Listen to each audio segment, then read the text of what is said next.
From WNYT Albany, News Channel 13 live at 4 begins right now. Good afternoon, and thank you for joining us this afternoon on our News Channel 13 YouTube channel. I'm Mark Mulholland. I'm Sabrina Dhami. Right now, our team of meteorologists is tracking more rain moving in for this evening. A look at the forecast right here. This comes following yesterday's storms in Fulton County. Some families are still cleaning up after severe weather caused tree limbs to come crashing down there. It was a messy scene in the city of Gloversville. Take a look. And now after all of this, a damp, cloudy, and rainy day for us. Let's head right over to Chief Meteorologist Paul Cayano. Paul. Hey guys, this latest round of showers, thankfully below severe limits and just kind of making things a bit murky out there. And you can see the cloudy skies over the Mohawk Valley looking out from St. Mary's over Amsterdam on the CDPHP first warning cam. Check this out. Remember when we were sweating it out and it was in the 90s? It's only 68 today in Amsterdam, right down the street in Johnstown, 69. Albany is up to 73, but this will be the first day in over a month that we haven't reached 80 degrees. First warning live Doppler showing the light rain showers right down the thruway and into the greater capital district. Some light and spotty sprinkles, but nothing that's too terribly heavy for the evening commute. A lot of this action will kind of squeeze out to the west, but more activity to come. You could see some showers and some heavier bursts of rain out toward Buffalo, even severe weather to our south. That's where it will stay. But I think we'll get involved in some of this steadier and heavy rain toward sunset and beyond. So a few sprinkles and showers in the short term. Bring the umbrella if you have evening plans, but I wouldn't cancel anything in the next few hours. But deeper into the night, that's when we get into that steadier rain as temperatures drop back into the 60s. We'll talk about where this system will go from here, when we dry out, what it means for our temperatures, plus what's left of Debbie, the tropical system along the southeast coast, could have big time impacts on our weather heading into the weekend. Details in the complete forecast coming up. Sabrina. Paul, thank you. We have some breaking news out of Saratoga Springs. Police say they have identified the person they say burglarized a high-end store. Police have gotten an arrest warrant for a man named Teron Melton. He's 34 and his last known residence was in Washington, D.C. Police believe Melton and at least two other people broke into Lola Saratoga, the boutique on Broadway in Saratoga Springs, and took several luxury handbags valued at more than $50,000. So this is the burglary that happened back in December of last year in Saratoga Springs. The arrest warrant charges Melton with burglary and grand larceny. Lola Saratoga's location in Stuyvesant Plaza was burglarized in the same way on July 23rd, just a couple of weeks ago. Three men smashing the front windows and stealing merchandise. Coming up at 5, we'll tell you where that investigation stands. Right now, a family is desperate for answers and putting a reward out after their two beloved dogs disappeared during the day in Albany. And now the owners believe something sinister happened. Those dogs' names are Anya and Nova. The two French bulldogs live near the intersection of Myrtle and Delaware Avenues in Albany. The owners, the Williams family, they were away and they left the dogs with a family member this past Sunday. And that's when they disappeared. It was only after the family started searching for the dogs that a neighbor said they saw a van pull up and grab the dogs from outside the home during the day Sunday. Now the owners are offering a $2,000 reward for information about what happened to their dogs.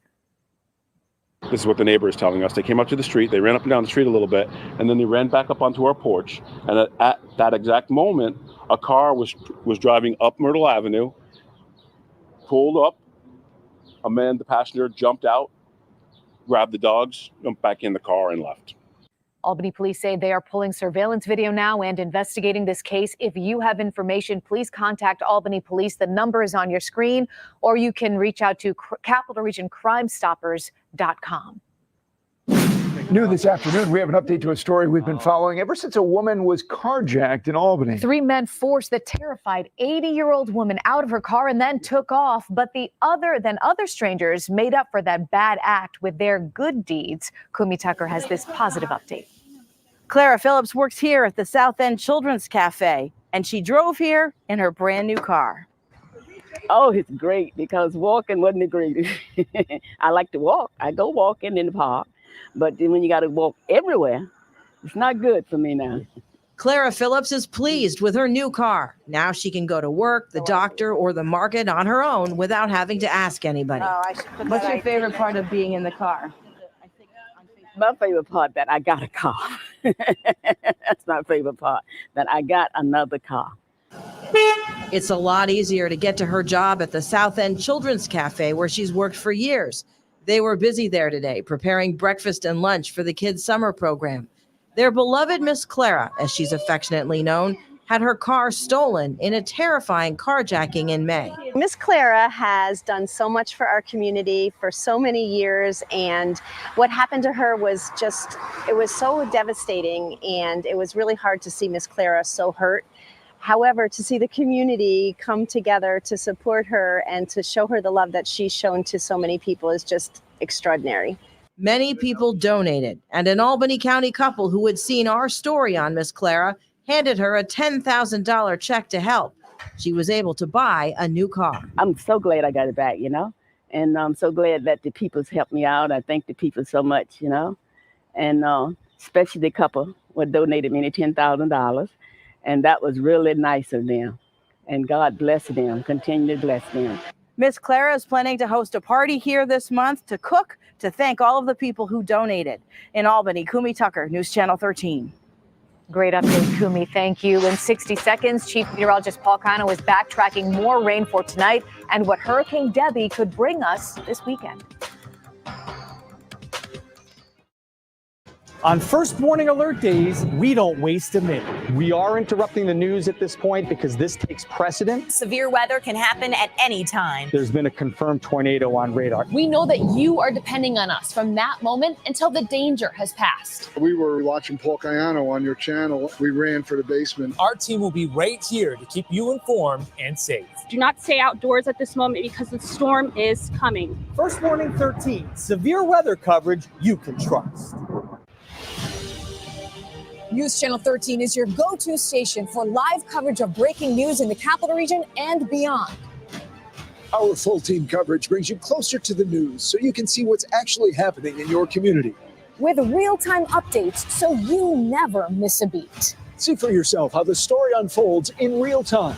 Watch News Channel 13, breaking news coverage you can trust.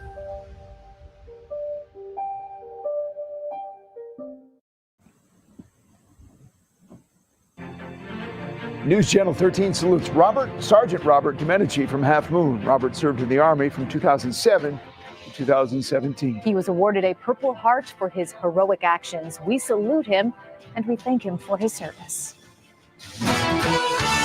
Now, Big Board Sports with Crystal Stone. Good evening, everyone. For this week's Athlete of the Week, we go out to Del Mar, where a ski jumper nearly quit the sport last summer only to go on to have his best season ever. Jack Kroll is one of the best young ski jumpers and Nordic combined athletes in the country. And this past February at the Junior National Championships in Alaska, Kroll earned 4 medals, including 2 team golds. At 17, Kroll competes in the under-20 division, and he finished the season second in the U.S. national standings. Kroll attended Doane and Stewart in Rensselaer before enrolling into the Northwood School in Lake Placid, where he competes for the New York Ski Educational Foundation. Now he is spending this summer training with the national development team in Europe, getting a front row seat to all the world has to offer with dreams that are limitless. I've been lucky enough to see all across the U.S. I've been to Slovenia, Norway, Germany, Austria. I want to take ski jumping as far as I can, hopefully professional on the World Cup circuit, and hopefully making a big team and maybe bringing home some medals in the World Cup or the Olympics someday would be definitely a lofty goal. Sorry about that video there, folks, but if you would like to nominate an Athlete of the Week, just log on to our WNYT website, fill out the registration form, or you can scan the QR code on your screen. That'll do it for Big Word Sports. Sabrina, Mark, back to you. Now, your first warning forecast with Chief Meteorologist Paul Cayano.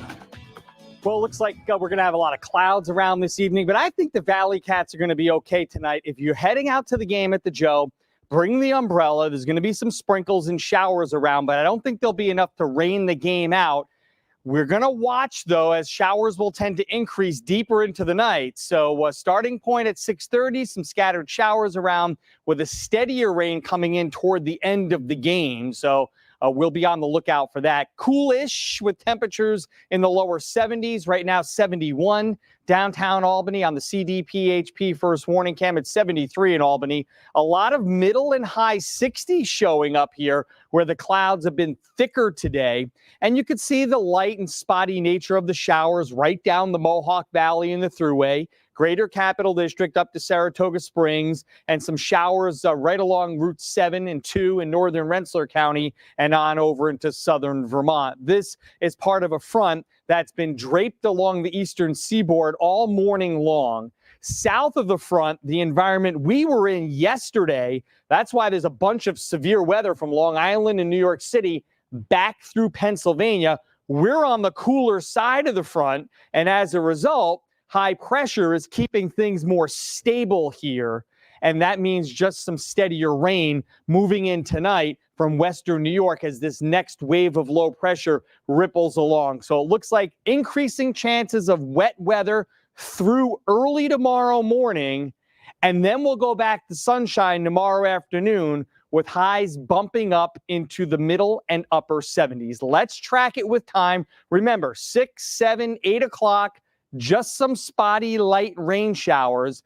Then we get into the evening and overnight, you could see some steadier rain coming in with that next wave of low pressure heading toward midnight. Look what happens overnight. Bursts of heavier rain. High pressure keeps that stuff from I-90 points south. So sunrise on Wednesday could be a bit wet with a slower than usual commute into work possible on Wednesday. But Wednesday's going to actually turn out nice. By about mid-morning, the rain leaves us, the clouds push off to the south, and we'll have a decent amount of sunshine around.